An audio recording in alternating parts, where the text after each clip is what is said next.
buenas tardes, bienvenidos a esta actividad del Tarraco-Viva de reconstrucción histórica que hemos titulado de esta manera, Cleopatra, una historia de amor y poder entre Roma y Egipto. Vamos a intentar acercarnos un poco más a la figura histórica de Cleopatra, que veréis que es casi desenmarañar la idea o la imagen que tenemos de ella, que es casi toda una construcción mítica y de propaganda sobre todos sus enemigos, pero que ha durado hasta nuestros días, de que hasta hace muy poco tiempo realmente a los historiadores les ha interesado más bien poco la idea y la vida de Cleopatra tal y como parece ser que era, y mucho más toda la propaganda, la pompa o lo que se ha ido diciendo de ella, que sobre todo lo escribieron sus enemigos y los que la vencieron. Así que vamos a intentar sacar en este ratito algo de historia de esta imagen, o de estas imágenes que seguramente todos tenemos de Cleopatra.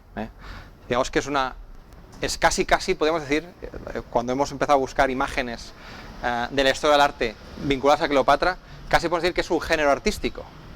La de la mujer que se suicida, que fracasa finalmente ante un hombre, que es Augusto, después de haber conseguido vencer por sus malas artes, casi como si fuera una bruja o una gran amante, a otros dos, que son primero César y luego Marco Antonio. Ya veremos cómo algo de realidad hay de todo esto, pero también hay mucho de propaganda y de ficción generada y exagerada por el vencedor de todo este conflicto que acaba siendo Augusto. El espectáculo también le hemos llamado una historia de amor y de poder, y casi deberíamos de haber añadido y de dinero, porque la historia real entre Roma y Egipto, entre César y Cleopatra, y entre Cleopatra y Marco Antonio, además de lo que hemos visto en las películas, era sobre todo una cuestión económica, pero una cuestión económica de importancia capital. O sea, no estamos hablando de dos duros, sino como vamos a ir desgranando, veréis que es una cantidad de dinero absolutamente desorbitada, como nunca había visto antes Roma en ningún otro territorio que hubiera llegado a conquistar. A Cleopatra la hemos visto representada en cuadros sobre todo del 18, del 19, siempre como esta mujer que se quita la vida, como ese elemento oriental totalmente vencido por Occidente. Es decir, que también hay... es curioso que en la época de los imperios coloniales, cuando los franceses y los ingleses empiezan a sentarse también en Egipto, reflota esta idea de Cleopatra, casi como un símbolo de Egipto, que al final los romanos tienen que incorporar al Mediterráneo, a Occidente, o en el 19 que los ingleses, con un protectorado, pues van a ordenar. O sea que no es nada casual tampoco este tipo de obras de arte en este mismo momento. Y buena parte de la idea que tenemos nosotros hoy en día de Cleopatra es también gracias al cine. El cine en el siglo XX nos ha dejado una cantidad nos ha renovado toda la imagen, la iconografía que tenemos de ella, y casi no podríamos continuar en este minuto casi de los primeros del espectáculo sin verla a ella, ¿no? A Elizabeth Taylor, digo, que es con quien muchísimos y durante mucho tiempo hemos identificado casi a esta reina, ¿no? Bueno, la idea de Cleopatra, la imagen incluso histórica de Cleopatra en sus esculturas, en las que hemos conservado, que no son muchas pero son algunas, es decir, que tenemos más o menos una serie de retratos sobre las cuales fijarnos cómo habría sido, eso es una imagen dispar, o una imagen casi podemos decir dual. Son dos tipos de imágenes, porque ella es una reina de cultura griega, ella viene de una dinastía que tiene origen en Macedonia, en el norte de Grecia, pero que está gobernando sobre un pueblo que tiene miles de años de historia, mucho más que cualquiera de los territorios de Grecia, que es Egipto. Y como ocurrió antes y después, muchos de los conquistadores de Egipto, que no eran propiamente egipcios, mantienen a veces estos retratos, este estilo. En el caso de Cleopatra, la veis aquí a la izquierda, totalmente griega, con este cabello casi ensortijado, con esa cinta o diadema muy occidental para lo que sería el Mediterráneo del siglo I, y en cambio tenemos la otra que, bueno, porque tenemos cartuchos, imágenes y elementos que nos permiten decir que es Cleopatra, porque si no, no sabríamos ser capaces de decir que es la misma persona. Es decir, que sabemos que hay esta dualidad, estas dos imágenes dentro de lo que es el mismo personaje. ¿Cómo era Roma en este momento? En ese mismo momento de la vida de Cleopatra. Bueno, en ese momento tenemos a Roma casi en la propia vida de César, por así decirlo, en el siglo I a.C. Roma es una ciudad que ha conquistado ya todo el Mediterráneo, pero que gobierna muchísimas naciones y pueblos. Fijaos que casi para completar todas las orillas del Mediterráneo solo faltaría parte de lo que es hoy en día la actual costa de Marruecos y Argelia y Egipto. Faltarían esos territorios para acabar casi de cerrar todas las orillas del Mare Nostrum, ¿no?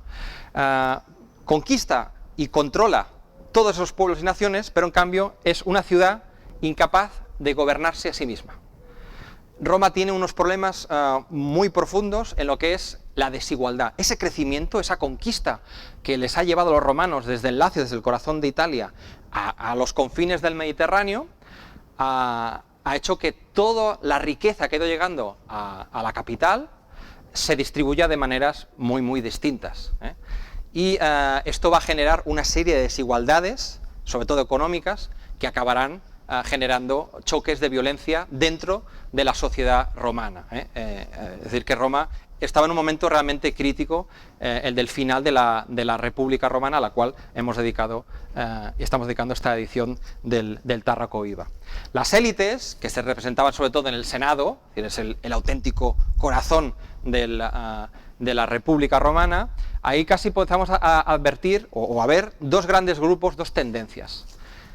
¿Quiénes eran los senadores? La mayor parte eran ricos, eran ricos y ricos de lo que uno se honraba ser rico si estaba en Roma, de tener tierras, no de hacer negocios. Y estos ricos latifundistas, casi que tenemos dos tendencias o dos maneras de pensar o de afrontar la idea que ellos tenían de la República en Roma. Estaríamos por un lado con los optimates, los que se autodenominaban los mejores, que serían un poco los aristócratas de Roma, los descendientes de origen patricio, de los primeros fundadores de la propia ciudad, que son riquísimos en tierras, que se han hecho cada vez más ricos con más conquistas, porque piensan que todo lo que se traía de las provincias, que eran básicamente tierras administradas en lotes o esclavos, todo eso se vende en Roma por subasta. Subasta en el término literal. Se clavaba el asta y debajo de la misma se iba subastando. Claro, con este sistema de reparto, obviamente los ricos cada vez se iban haciendo más ricos y los pobres más pobres. Es decir, que esto acentuaba esta crisis. Los optimates, estos nobles romanos de rancio abolengo, no están dispuestos a dejar escapar ni el más mínimo denario o sextercio de sus haciendas. O sea, no quieren ningún tipo de reforma que pueda dar algo de tierra a los plebeyos o al pueblo de Roma. Ya les va también y les da igual que la situación en la República pueda degenerar en auténticas crisis de violencia como habían habido. El último siglo de la República Romana son dictaduras, son matanzas, choques y estallidos sociales entre distintos grupos, y casi siempre por lo mismo, por la lucha por la subsistencia. Y hay otro grupo, que es el de los populares, que nada tiene que ver con la idea del Partido Popular, está ligado directamente a la idea del pueblo, a los que no eran obviamente las élites, y que está integrado también por senadores, es decir, también son ricos los senadores populares, simplemente que quizás tienen la inteligencia que no tenían los optimates para decir, oye, esto puede acabar incluso dañando a nuestros propios intereses. O sea, o repartimos ni que sean las migajas del pastel, o al final puede ser que nos quedemos todos sin pastel que comer. O sea, que tampoco no es que eran almas de la caridad, ni pensaban en ninguna idea remotamente cercana a lo que sería el comunismo, o sea, no, pero sí a hacer unas mínimas reformas agrícolas que pudieran dar tierras a los más pobres, que controlasen un poco y sobre todo evitar que en las crisis de desabastecimiento pues la gente muriera de hambre, porque a diferencia de lo que ocurre en otros momentos de la historia, entonces una crisis era que la gente se moría de hambre. Esto es lo que intentaban un poco arreglar o evitar. En esta Roma tan, digamos que tan llena de conflictos, tan difícil de llevar, el poder político cada vez va perdiendo peso y el poder militar es el que va a poner orden entre estos bandos y para evitar estos choques. Y hay dos grandes soldados que son los dos grandes protagonistas de la Roma del final de la República. Uno es que es Cneo Pompeyo Magno, el primero amigo y luego enemigo de Cayo Julio César, uno de los protagonistas de esta actual edición de Tarraco Viva. En Egipto, ¿qué tendríamos? Bueno, en Egipto en ese mismo momento tenemos un estado que es riquísimo, pero que no vive una situación mucho más estable que la que estarían viviendo en Roma. Egipto era entonces, si Roma tenía casi 5 siglos como república, Egipto llevaba más de 3.000 años como estado. Para que tengamos una idea de lo que son las fechas, que a veces también es importante ver y calibrar y también ver cómo se miraban estos dos poderes.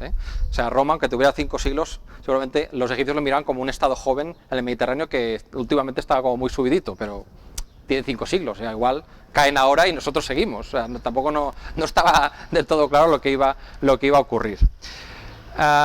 El Egipto de este momento, que coincide con el final de la República, es el fruto, el resultado de un personaje de los más interesantes de la antigüedad, que es Alejandro Magno, que desde el norte de Grecia, desde Macedonia, desde su ciudad natal, Pela, se ha lanzado a conquistar por fin y a derrotar al gran enemigo que habían tenido los griegos, que era el imperio persa.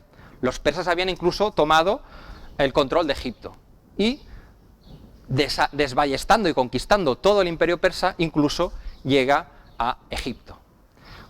Sabemos que llega hasta los confines casi del mundo conocido para los occidentales, llega hasta la India, y que ya los generales dicen, bueno, chico, vamos a volver ya para casa porque ya va siendo hora, ¿no? O sea, ¿hasta dónde quieres llegar, no? Y casi que alguna cosa le debieron de contar para que se volviera. Oye, los dioses nos están diciendo ya que hay que volverse porque esto no hay... Se debía oler como buen militar lo que era problemas dentro de los generales, dijo... Igual va siendo hora de volverse, y a regañadientes regresa. Todo ese imperio de Alejandro, que es un gran conquistador, pero como político, pues no deja un legado cultural, el del helenismo, pero no lo labró él, por así decirlo, porque todo este imperio, cuando él muere, se convierten en distintos reinos helenísticos. Bueno, aquí tenemos a Alejandro, y uno de sus mejores amigos, y también general, y según algún historiador, es posible que incluso hermanastro suyo, es Ptolomeo Lagos.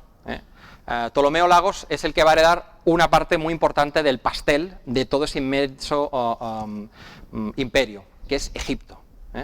Además, Ptolomeo, para asegurarse que él iba a controlar Egipto y que iba a tener una posición importante dentro del resto de reinos helenísticos, se hace con el cuerpo de Alejandro. Y se lo lleva a Alejandría, que es la capital que habían fundado juntos. Es decir, que tiene una base muy importante para decir, bueno, a vosotros igual os discutirán que os hayan dejado una cosa o la otra. Yo es que tengo aquí al jefe enterrado.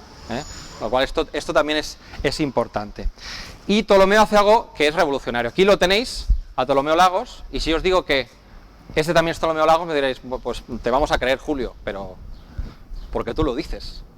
No se parecen en nada, pero descubren algo muy interesante, ¿no? Y es que, claro, ellos llegan de conquistadores, pero han conquistado algo que tiene más de 3.000 años de antigüedad y que afortunadamente genera unos ingresos incalculables.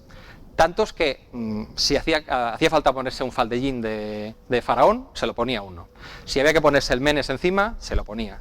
Si había que ponerse de perfil, pues se ponía uno de perfil en el templo. O sea que no había ningún tipo de problema a la hora digamos, de tomar una forma, unos hábitos y una apariencia para presentarse delante del pueblo propias de lo que sería un faraón egipcio. De hecho, no estamos ya dentro de la época, llamamos faraónica, pero son la última dinastía realmente de faraones. Ptolomeo es el primero, y uno de los últimos faraones es Ptolomeo XII, que es el padre de Cleopatra.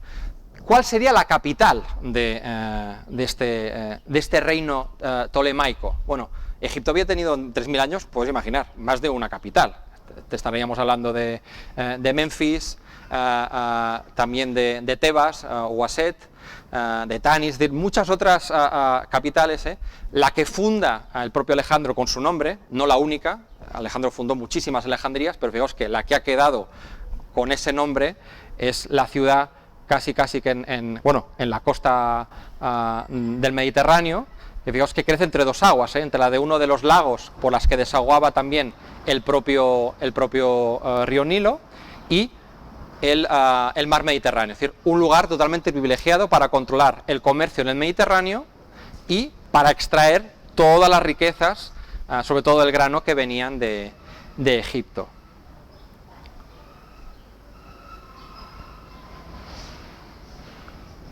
Ptolomeo XII, el padre de Cleopatra. Tenemos exactamente lo mismo que ocurría con Ptolomeo I. Imagen a la griega, imagen helenística, y en esta imagen del Fayum lo vemos a él también como un faraón, absolutamente con la misma iconografía con la que encontraríamos al primer faraón de la primera dinastía 3000 años antes, con los puños cerrados, pegados a los lados, el pie derecho adelantado, el faldellín, el shenti y el menés en la cabeza, es decir, absolutamente igual que en esa sucesión eterna de dignatarios. O, como lo vemos aquí, tomando de la cabellera a los enemigos con la maza en el aire, a punto de ajusticiarlos en lo que es el pilono del templo de Edfu, que es uno de los grandes, es decir, el pilono más grande que hay en Egipto y que se acabó de construir precisamente en época del padre de Cleopatra. Bueno, pues este señor era terriblemente odiado por su pueblo, Ptolomeo XII, y tanto es así que el pueblo lo llega a expulsar. Los tolemaicos adoptan algo que en Macedonia sería un escándalo, pero en Egipto no era tanto, que es casarse entre hermanos, incluso a veces entre padre e hijos, o sea, una cosa muy escandalosa para cualquier macedónico, pero que a un faraón estaba totalmente permitido. Esto va a hacer que cualquier hijo o hija pueda ser un sucesor, y en este choque que va a haber en la propia familia, él es expulsado. ¿Y a dónde se planta? Una vez está en el exilio, ¿a qué otro poder del Mediterráneo puede él pedirle ayuda para regresar al trono? Pues va a Roma, la Roma que estaba entonces controlada por el triunvirato, por el primer triunvirato, es decir, por Craso, el hombre más rico de Roma. ¿Qué os voy a decir de un especulador inmobiliario de hoy en día? Pues ponerlo igual, pero en época romana. O sea, la misma pasta, o más incluso, y además gobernando. Y sus dos grandes compañeros, Pompeyo y César. Pompeyo, que había ido conquistando las últimas provincias de Oriente, entre otras Asia, Bitinia, el Ponto, que eran las más ricas de todas las provincias que jamás hubiera conquistado el imperio, la República Romana, ya sabe el dinero que llega de Egipto. Con lo que él ha sumado al erario público, a la hacienda, Roma pasa de unos 240 millones de presupuesto anual a 340, solo con 2 o 3 provincias. En ese mismo momento, solo Egipto, cada año, el Egipto de Ptolomeo XII, son otros 300 millones. Tengáis una idea de lo que es el dinero. Es una cantidad tan espectacular que ya Roma, aunque tenga estas tensiones, sabe que no es algo que puedan dejar escapar fácilmente. Craso y César intentaron ya de alguna manera que Egipto cayera dentro de lo que sería una provincia más para la República Romana. Pero Pompeyo, que era el que se había hecho un poco el dueño y señor, el árbitro en Oriente, digamos que decide que no, que de momento van a hacer algún tipo de préstamo, pero algo que sí que digamos que estos 3 hombres, estas 3 cabezas de Roma van a acordar, y es lo siguiente: ¿qué les interesa? Controlar Egipto. Claro, si ahora en Egipto está, no sabemos qué miembro de la familia de Ptolomeo XII, y Ptolomeo está por aquí pidiendo ayuda, ¿qué hay que hacer? Pues ayudarlo. Ahora quitamos a quien hay allí, pues nosotros ponemos al nuestro, y entonces este nos va a deber como mínimo la vida y el reino. Y es efectivamente lo que se va a hacer. De hecho, se le va a hacer un préstamo de la República Romana para que tenga dinero, para llevarse adelante sobornos, pagos de tropas, y además se le va a dar tropas romanas para que pueda recuperar Egipto. Para conseguir esto, para que veáis cómo era también un poco la política al momento, antes de esto, Ptolomeo ha pedido un préstamo y ha sobornado a la mitad del Senado, y también a César, a Pompeyo. Es decir que ya veis que aquí la política también iba de esta manera, iba llenándose los bolsillos. Antes de morir, y una vez él ya recuperado el control sobre Egipto, Ptolomeo deja su testamento y se hace una ley dentro de lo que sería el propio Senado, que declara a Ptolomeo y a Egipto como un socio y amigo. Una manera muy elegante de decir, cuidado, que aquí ya los que mandamos ya somos nosotros, ¿eh? No, estáis intervenidos, que diríamos de la última crisis económica, ¿eh? Los hombres de negro ya están por aquí, ¿eh? Controlamos perfectamente, o sabemos que queremos controlar vuestro país. Y deja el testamento de Ptolomeo XII, se deja también a Roma, al Senado y al propio Pompeyo como casi guardianes, como albaceas, diríamos hoy en día, para que se cumpla. ¿A quién nos dejan como herederos? Nos dejan al futuro Ptolomeo XIII, que era un niño muy pequeñito, de apenas 10 años, y a su hermana mayor, mucho más inteligente, que sería Cleopatra. Cleopatra, que aunque siempre digamos Cleopatra y ya la identifiquemos, diremos Cleopatra VII, porque ha habido otras Cleopatras en esta misma dinastía. Estalla la guerra civil entre Pompeyo y César. Hay una batalla que es la decisiva, la de Farsalia, en la que es totalmente derrotado, y Pompeyo, sin hombres, sin armas, pero acordándose, oye, a mí en Egipto me deben mucho, de hecho los que están mandando están allí porque yo les conseguí que volvieran. ¿Qué hace? Pues casi que sin hombres, va desde Grecia a Turquía, desde Farsalia, donde se produjo esta batalla, hacia Asia, y de Halicarnaso parte en dirección hacia la propia costa de Egipto, y tras él viene su propio perseguidor. Hemos de imaginar entonces la corte de Alejandría, en esta ciudad, en esta corte, en la que tenemos, están esperando un poco, saben perfectamente que ha habido este choque. Están ellos expectantes, porque claro, cuando les han dejado dinero y las tropas y les han convertido casi en los valedores del poder dentro de los egipcios, aquellos eran amigos, eran aliados, y ahora están en guerra. O sea, están un poco expectantes por ver quién va a acabar mandando en Roma, para ver a quién hay que echarle una mano y a quién hay que combatir. Y después de Pompeyo, el que llega al cabo de muy poco tiempo, muy rápidamente persiguiéndolo, es César. Julio César llega también a esta ciudad, a la capital, a Alejandría. Con la llegada de César a Alejandría, digamos que toda la situación va a saltar por los aires. César entrará dentro de la propia ciudad. Sabemos que no acompañado por toda una legión, sino que por más bien el esqueleto, parte no tantas tropas. Y Julio César llega allí con la idea un poco de encontrar y evitar que Pompeyo se haga con más poder, es decir, que consiga tener ayuda económica y pueda remontar alguna otra legión y volver a luchar contra César. César entonces llegará al encuentro con la corte de Alejandría, y allí va a recibir un regalo muy desagradable. Un regalo que prácticamente digamos que no le va a gustar para nada. Julio César, al llegar en este encuentro, se va a encontrar a ese pequeño niño, de los dos regentes que en teoría Roma había dejado allí. No los encuentra los dos, deja solo a un niño muy desatendido, por así decirlo, pero que tiene una serie de funcionarios a su alrededor. Tiene Áquilas, que es un gran general, y también se habrían encontrado nada más y nada menos que con Potino, que sería el eunuco que gobernaba. Y Potino entrega a César un regalo que no le va a gustar absolutamente para nada. Una cesta que él descubre que lleva nada más y nada menos que la cabeza de Pompeyo. Es decir, que los egipcios rápidamente vieron que Pompeyo ya no tendría mucho más futuro y decidieron ponerse definitivamente del lado de César. ¿Cómo? Cortándole la cabeza al enemigo y planteándosela como si fuera un regalo. esto todas las fuentes nos dicen que esto no gusta para nada a César, y decide poner un poco algo de tensión en esta situación. ¿A qué va a venir César también? Pues va a venir sobre todo a controlar la situación en Egipto y a pedir a reclamar los pagos del préstamo que se había hecho a Ptolomeo XII, al padre de los actuales dos dirigentes y soberanos de Egipto.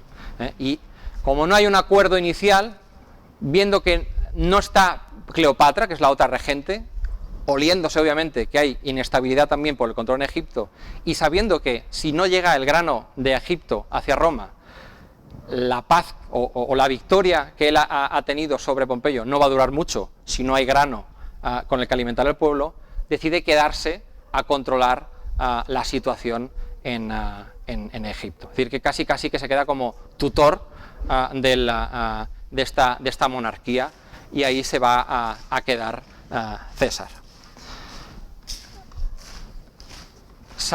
Tenemos incluso escritos de Plutarco o de Cicerón que ambicionaba absolutamente, o que hay una ambición ya en las élites romanas de los populares ultimates sobre el dinero que había en Egipto. Es decir, que va a ser casi que el gran objeto de deseo de cualquier otro poder en el Mediterráneo. Después de este regalo desagradable, César recibe una sorpresa. Claro, él pregunta por Cleopatra a su hermano Ptolomeo XIII, a ese niño, que le dice que la muchacha, a la que, tal y como sabemos que la recogen en algunas fuentes, es decir, que no le da ni siquiera rango de reina o de corregente, está huida y ha sido engañada por sus consejeros para levantarse en contra del poder, pero que la tiene totalmente controlada, es decir, que están a punto de capturarla y que no hay ningún problema, realmente no controlaban la situación, y lo sabemos porque de una manera que nos recoge Plutarco, esa jovencita consigue llegar nada más y nada menos que hasta el palacio en el que residía César. Pensad que de haberse hecho evidente que estaba allí, pues la guardia de su hermano la habrían matado, y sabemos que urde una estratagema que nos explica Plutarco como una manera de colarse dentro de la propia corte. Llegando a lo que sería con un fardo casi, en una alfombra nos cuenta Plutarco que se entrega un regalo a César, y dentro de esa alfombra pues surge esta sorpresa. Una jovencita, menudita, que no es otra que Cleopatra VII. Es decir, que de esta manera consigue realmente entrar y hacerse conocer con la única persona que la podía sacar de esta situación y asegurarle la continuidad en el trono. Al ver este movimiento y con este traspiés que ha tenido su hermano de entregarle la cabeza de Pompeyo, obviamente César va a ganar Cleopatra va a ganar mucho más puntos de los que había tenido su hermano, y van a empezar a entablar una relación de confianza que obviamente no llegó a tener con Ptolomeo XIII. Hay incluso un asedio por parte de las tropas de su hermano, es decir, que hay una guerra entre César, Cleopatra y Ptolomeo XIII, que va a acabar con la muerte de Ptolomeo XIII y la instauración en el trono de la propia Cleopatra, con César a su lado. Bueno,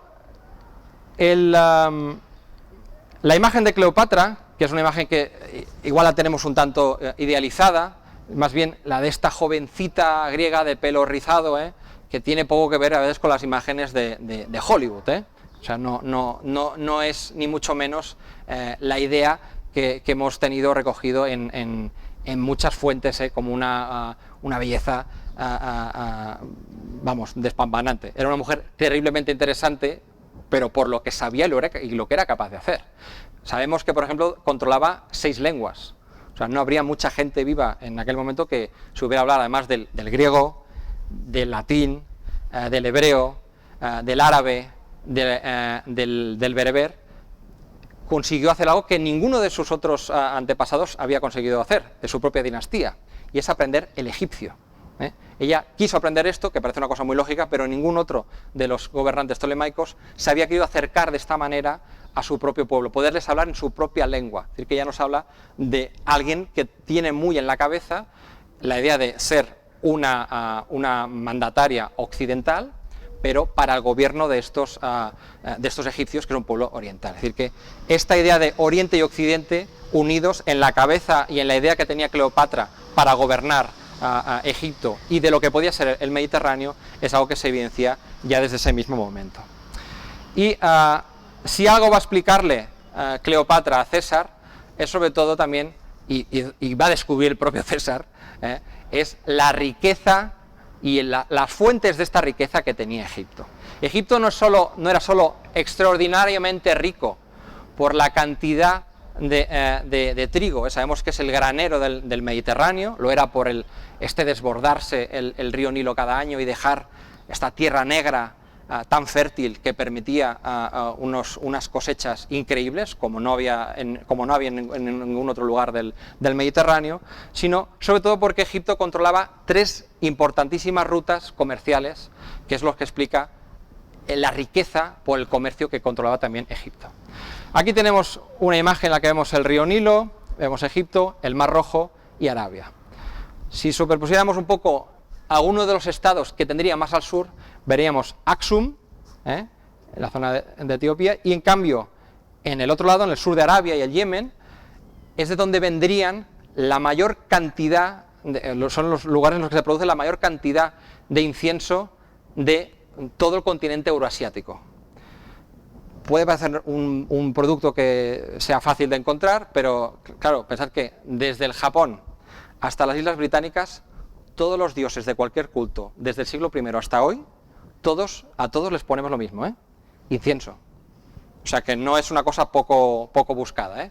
Y el incienso, por lo tanto, era algo, un producto que vendía sobre todo del reino de Cataban, con su capital en Timna, y que controlaban con el comercio en el Mar Rojo los egipcios, porque eran los que eran capaces de introducirlo en el Mediterráneo. Solo por tierra, los nabateos de Petra eran también capaces de explotar este mismo producto. Otro producto importante, pues otra ruta que casi se llega al Mediterráneo en esta época, en la época de Roma, que es la ruta de la seda. La seda que es una ruta que empieza a unir a 2 grandes imperios en este mismo momento. A veces pensamos que vivimos solo en el Mediterráneo y que el Mediterráneo es una burbuja hasta casi en la época del Renacimiento, de las grandes navegaciones, y nunca ha sido así.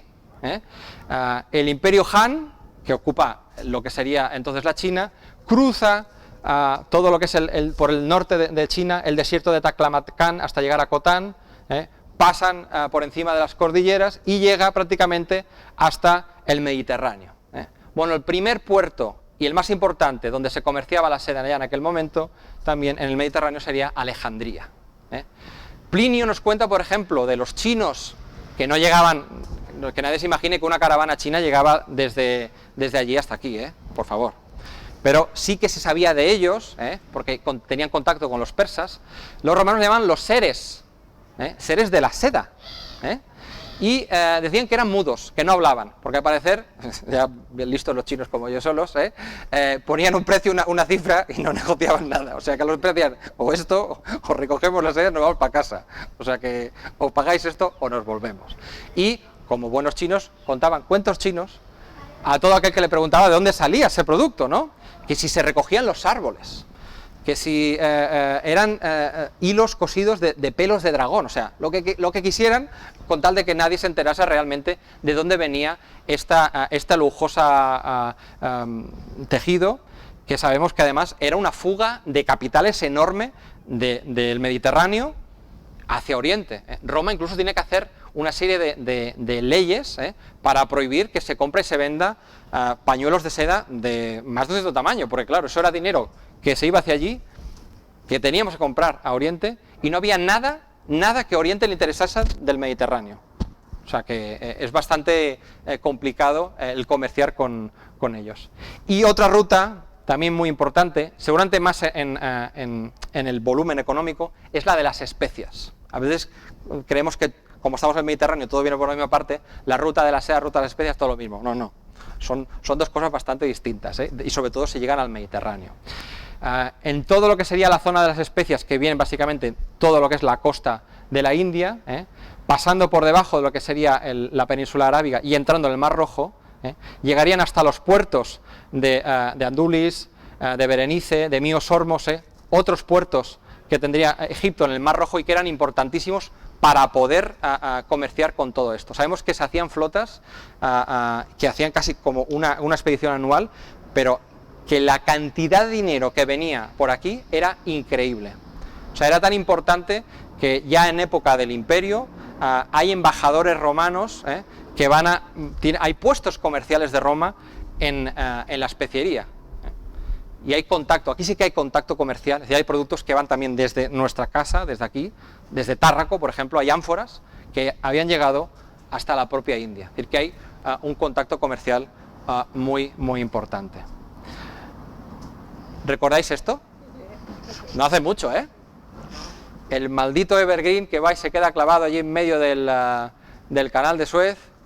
Y menos mal que duró poco, porque yo sé que más de uno contuvo la respiración pensando, ay Dios, y pensando en lo que había pasado con la crisis del petróleo, ¿no? hace unas cuantas décadas. Esto es una imagen hoy en día muy clara de por qué Egipto era tan rico, porque controlaba el comercio que venía de Asia a través del Mar Rojo hasta el Mediterráneo y viceversa. Cuando este barquito se quedó, este pedazo de barco se quedó atravesado en el canal de Suez hace unas semanas, se detuvo el 10% del comercio del mundo. Que dices, no es mucho, no, pero para Europa es el 80% del comercio. O sea que es importante también que entendamos que la geografía marca hoy en día, pero es que marcaba muchísimo más también el comercio y la riqueza de Egipto en aquel momento. Bueno, César y Cleopatra, además de conocer Egipto, se van a conocer sobre todo porque van a lanzarse a recorrer el Nilo en un crucero que se ha convertido casi en una idea mítica del viaje por Egipto, el del crucero por el Nilo. Seguramente es el mejor anuncio turístico que jamás se le ha hecho a ese país, porque hoy en día no hay otra manera de hacerlo que intentar simular el viaje de estos dos dignatarios, y en el que sabemos que se van a conocer hasta tal punto que van a entablar una historia de amor, incluso con descendencia, que es una cosa bastante curiosa, porque va a ser la única descendencia masculina que además sobrevive a César, y es la de ese joven que veis en imagen, que es Cesarión Ptolomeo, es decir, el pequeño César, o Ptolomeo XV, Cesarión. Es el hijo que César no ve nacer, porque César, cuando están llegando casi que en el sur de Egipto, tiene que volver, regresa hacia Roma, pero Cleopatra ya espera entonces a su hijo. Un tiempo más tarde, y para que lo conozca, fijaos si estaba sentada el poder de Cleopatra en Egipto, que se permite abandonar Egipto e irse con este niño para presentárselo a su padre en Roma. Aquí tenéis alguna imagen de lo que más o menos ha cambiado un poco el paisanaje humano, tampoco no mucho, las embarcaciones, pero esto que vemos hoy en día es prácticamente lo mismo que pudieron ver y disfrutar en su viaje a César y Cleopatra. Pues Cleopatra, con su hijo, con Cesarión, que van a ser también grandes productores, grandes mecenas de lo que sería el arte. Aquí tenemos el impresionante templo de Hathor en Dendera, en cuyo pilono los vemos a los dos, retratados como faraones coronados, y además con sus cartuchos, que nos permite identificarlos. Y en estelas, que también tenemos documentación, podemos ver a Cleopatra, fijaos, Cleopatras, escrito en griego, y a ella como un faraón, con la doble corona, haciendo esta ofrenda a la diosa Isis, o en esta otra, que se conserva en el Hermitage, donde vemos cómo firman en cartuchos, en el mismo documento, Ptolomeo XV, su hijo, y ella misma. Es decir, que mientras que el niño es pequeño, gobiernan los dos como faraones en Egipto. Y una cosa que es alucinante, porque creo que no tenemos de casi ningún otro personaje de la antigüedad: un documento manuscrito. Esto es un edicto, y aquí está firmado con otro cuerpo de letra distinto, hágase. Bueno, ese hágase, según todos los grafólogos y estudiosos de la documentación egipcia, nos dicen que esta es la letra, la firma de la propia Cleopatra. Así es como ella firmaría un edicto o una ley como esta. Esto casi de ningún otro personaje de la antigüedad lo tenemos escrito así, que podemos decir que haya sido escrito por ellos mismos. Pues hacia Roma, que se acerca para presentarle a su hijo.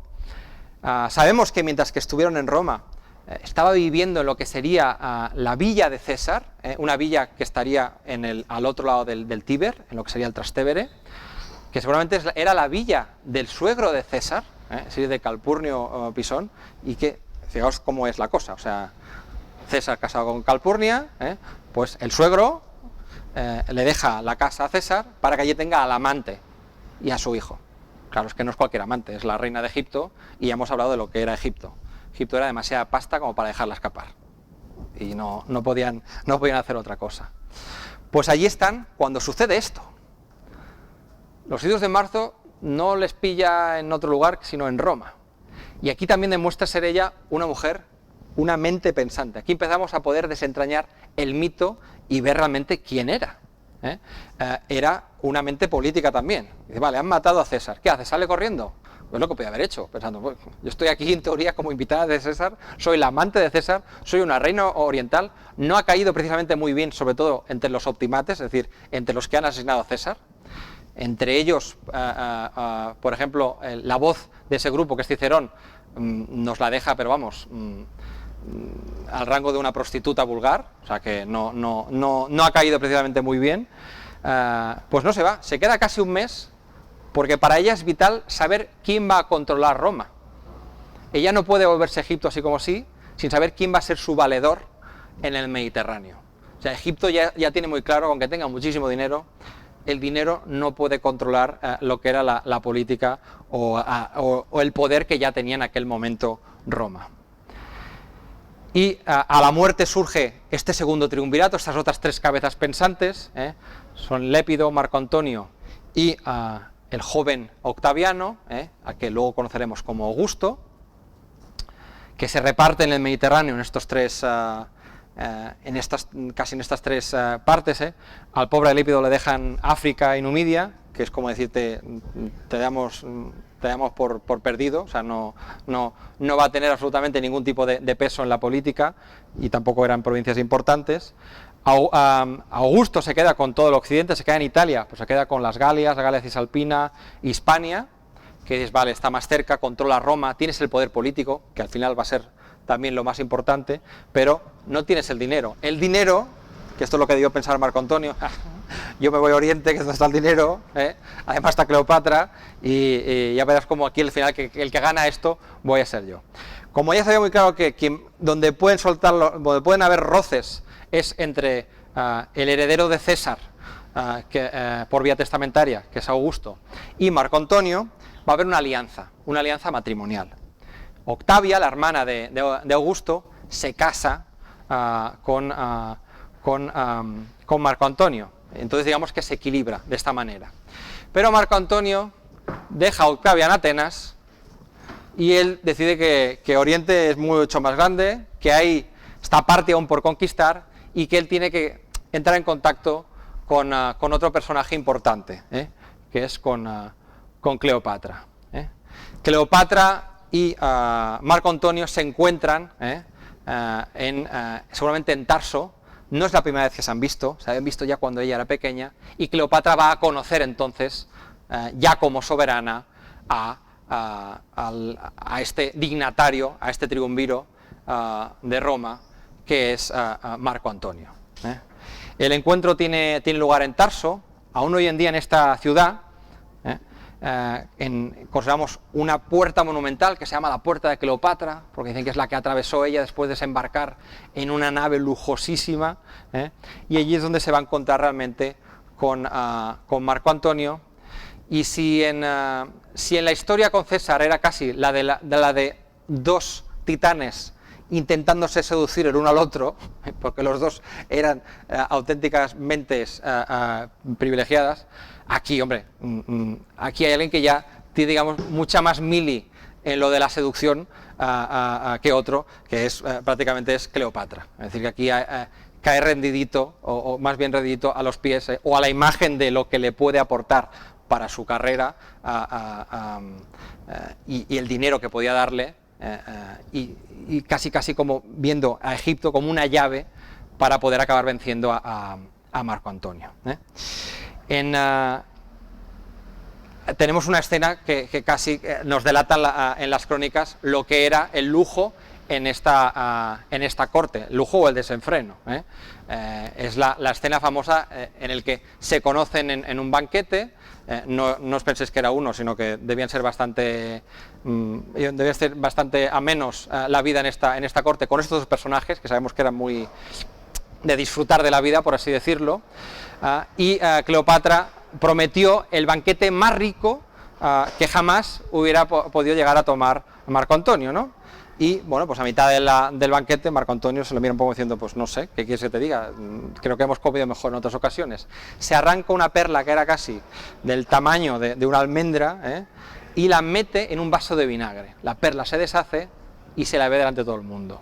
Es una demostración de la cantidad de riquezas que tenía y atesoraba Egipto. Esta situación, pensad, ha dejado a su mujer, a la hermana de su aliado en Atenas, y se está uniendo prácticamente a esta reina oriental que es Cleopatra.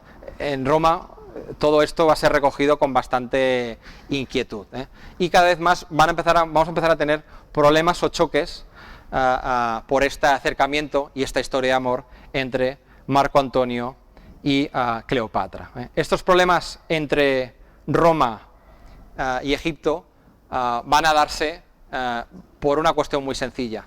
Se van a casar, es decir, que se va a convertir en un bígamo a ojos de Roma, y el choque o el problema entre Roma y Egipto, esta situación de crisis entre los dos, va a empezar a estallar cuando Cleopatra y Marco Antonio tengan descendencia. Ella ya era madre de Cesarión, pero es que con Marco Antonio va a tener a dos gemelos, que son Alejandro Helio y Cleopatra Selene, y un último hijo, que es Ptolomeo Filadelfos. Para dar salida, para dar territorios a esta descendencia, ¿qué hace? Pues hacen algo que ya va a ser casi la declaración de guerra. Son las donaciones de Alejandría, en las cuales parte de territorios que eran de la propia Roma en Oriente, aquellos que había conquistado Pompeyo, se van a regalar a los hijos y descendientes, es decir, como si los heredaran como si fuera una monarquía de Cleopatra y de Marco Antonio. Esto va a ser ya la gota seguramente que vaya a colmar el vaso. ¿Qué hace entonces realmente Augusto para que en Roma, al que no se le ha caído aún la venda, se le caiga? Porque no nos engañemos, Marco Antonio era terriblemente más famoso y amado por el pueblo de Roma que Augusto. Augusto era un chico joven, era casi un nerd, diríamos hoy en día, más bien sosito, muy serio, muy formal, pero no tenía el atractivo, el don de gentes que sabemos sí tenía Marco Antonio. Y en para romper esta situación, roba de una manera legal el testamento de Marco Antonio y lo leen, y allí se ve claro que él quiere enterrarse y morir en Egipto, es decir, que ya casi, es tanto decir que ya no es un romano, sino que es alguien que se ha vendido absolutamente a Oriente. El choque militar entre Marco Antonio y Cleopatra y Augusto y Agripa, que es su general, va a ser en la famosísima batalla de Actium. En la batalla de Actium, esta batalla naval, en la que sabemos que se van a ver las caras estos dos últimos dueños de Roma, de la República, antes de que se instaure propiamente el imperio. La batalla es una batalla naval en la que la victoria va a ser para Augusto, gracias sobre todo al buen hacer a ese buen hombre de armas que es Agripa, que es quien es capaz de llevarla a cabo. Y hay un momento decisivo que incluso se ha convertido también en un tema pictórico, que es cuando se retira de allí primero Cleopatra y le sigue también Marco Antonio, algo que es leído casi como un acto de cobardía o de, fíjate, está vendido totalmente al amor de esta mujer. Es decir, esto ya no es ni un romano. Ha dejado la batalla y se ha escapado con ella. Como vemos en esta pintura, que ya es del 19, de Almatadema, pero que nos representa una vez más esta huida o este abandono en la batalla de Actium. Desde este momento tienen muy claro que está todo perdido. Lo que se habían repartido antes de este momento entre Marco Antonio y Cleopatra era para uno de sus hijos Armenia y parte de Partia, es decir, parte de terrenos que aún no habían conquistado, pero que iban a conquistar, y para los gemelos, para los otros dos hijos, la Cirenaica, en la zona de lo que sería el actual norte de Libia, y la zona de Chipre y Fenicia para su hijo menor. En este intento de controlar todo Oriente, se rompe un poco la suerte de gran militar que había tenido Marco Antonio, y es que empieza a tener derrotas, y además derrotas muy costosas. Es decir, que antes de Actium ya ha intentado, sin mucho éxito, conquistar Partia, a los medios, aparte de lo que sería todo el imperio, la zona pérsica, sin ningún éxito, y en este momento de debilidad es cuando se les planta Augusto y son totalmente derrotados. De ese momento saben que no tienen nada que hacer. Aquí seguramente será el segundo momento en el que Cleopatra se nos revela como algo más que una mujer amante de estos dos grandes hombres, sino también como una mujer inteligente, porque se da cuenta muy amargamente de algo, y es que cuando murió César, ella se equivocó, apostó por el caballo que no iba a ganar, pero sigue pensando que quiere salvar a sus hijos y a su reino, pero hay que hacer algo. No puede plantarse allí Augusto y decir, bueno, ahora me vas a perdonar todo lo que ha pasado. Tiene que dar un elemento de negociación. Bueno, pues tras conocer a Augusto y ver que las cosas no van muy bien, hay una carta que recibe Marco Antonio, y es la siguiente. En esa carta le dice Cleopatra que ha decidido quitarse la vida, cuando no es así. ¿Qué quería conseguir? Que se suicidara él. Aquí volvemos a ver una mente más bien política, no solo la de una mujer seductora, sino de alguien que intenta salvar a su reino, a su pueblo y a sus hijos de quedar controlados realmente por Roma.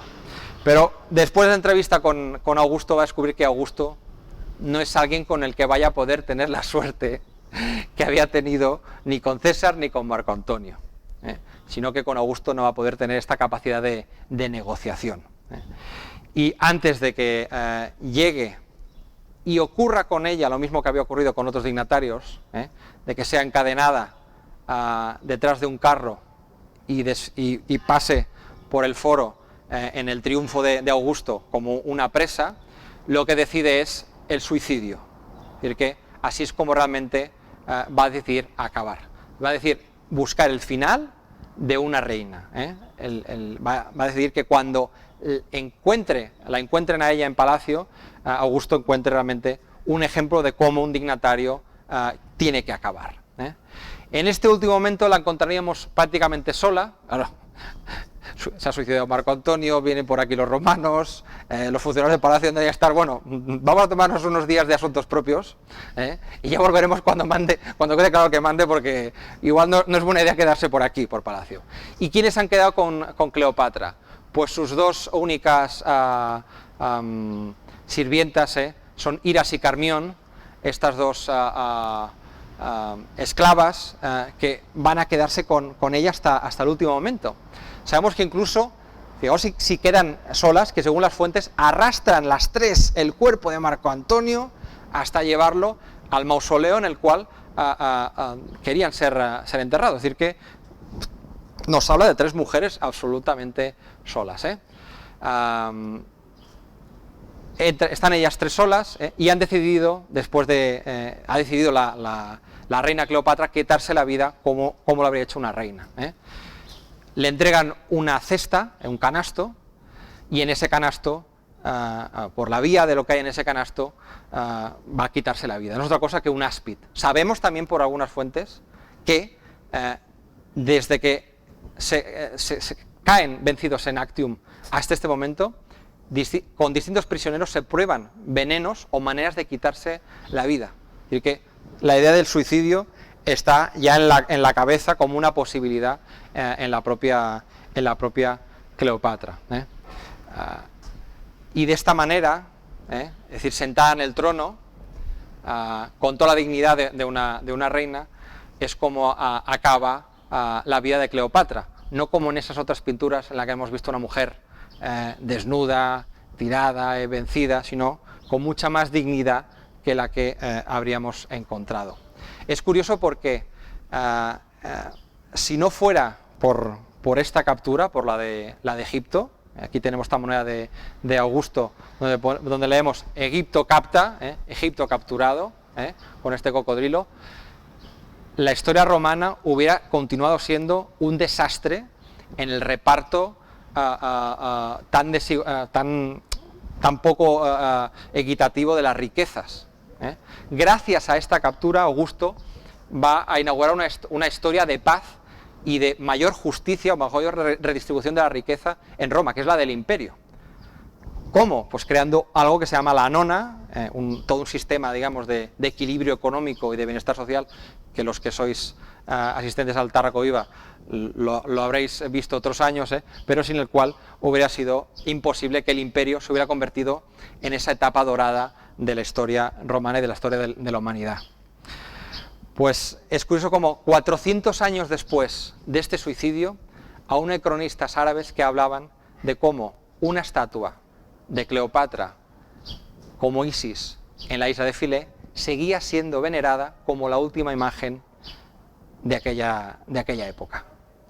Y con esto acabamos nuestro paseo, creo que para acercarnos más a la historia y alejarnos del mito. Muchas gracias.